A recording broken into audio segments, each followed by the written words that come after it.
Good evening everyone, সবাই কেমন আছো? নিশ্চয়ই ভালোই আছো। তো এর আগের ব্লগটা তোমাদের সাথে শেয়ার করেছিলাম। তো এটা হচ্ছে মুমদের বাড়িতে আমরা যেদিন গেছিলাম, মুমদের রাজারহাটের ফ্ল্যাটে। তো সেদিনের ব্লগ এটা সেকেন্ড পার্ট। ফার্স্ট পার্টটা তোমাদের সাথে অলরেডি শেয়ার করা হয়ে গেছে। তো আমরা এখন রাত্রিবেলা বেরিয়েছি, রাত্রি এখন বাজে হচ্ছে 2টো। তো আমরা বেরিয়েছি একটু কমপ্লেক্সের মধ্যে ঘুরতে। আর এদিকে বিশু দেখো আম পাড়তে গিয়ে পড়েই যাচ্ছিল। মানে এই ভিডিওটা দেখলে আমার এখনও হাসি পায়। তো কি অবস্থা! তো এত সুন্দর মানে গাছে আম হয়েছিল। তো আমি ভাবলাম হয়তো পেরে নেবে, বেচারা পাড়তে গিয়ে পড়েই যাচ্ছিলো, কিন্তু আলটিমেটলি পেরেছে আমটা। তো এই নিয়ে একটু হাসাহাসি হলো আর কি। তো সেদিন রাত্রিবেলা চলে গেছিলাম, গিয়ে 4টের সময় আমরা ঘুমিয়েছি, গিয়ে খাওয়া দাওয়া করে 4টের সময় ঘুমিয়েছি। উঠতে উঠতে একটু বেলাই হয়ে গেছিলো। তো দেখো সকালে উঠে দেখি একটা বৃষ্টি ভেজা সকাল, খুব সুন্দর একটা সকাল, বেশ ভালো লাগছিল সকালটা। তো এখন আমরা ব্রেকফাস্ট করব। চিনি এখন ব্রেকফাস্ট করছে, সসেজগুলো খেয়ে নিয়েছে আর জ্যাম ব্রেডটা পড়ে আছে। হ্যাঁ, হটডগ। ও বাবা, এটা কি হটডগ? এটা আমার ব্রেকফাস্ট। চিনি এখন একটু হাঁটতে বেরিয়েছি ওদের কমপ্লেক্সের ভেতরে। চলো দেখা।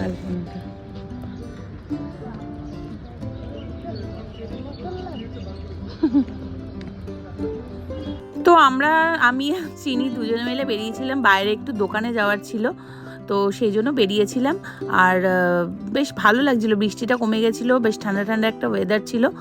তো বাইরে দোকানে যাচ্ছিলাম। আর এখানে দেখো ওদের দুর্গাপুজোর সময় সব মানে আলপনা আঁকা হয়েছে। তো এই যে এটা হচ্ছে ওদের কমপ্লেক্সের বাইরেটা।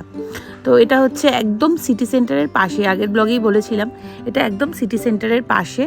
বেশ ভালো জায়গাটা, বেশ নিরিবিলি, কিন্তু বেশ খুব ভালো লাগছিল জায়গাটা আমাদের।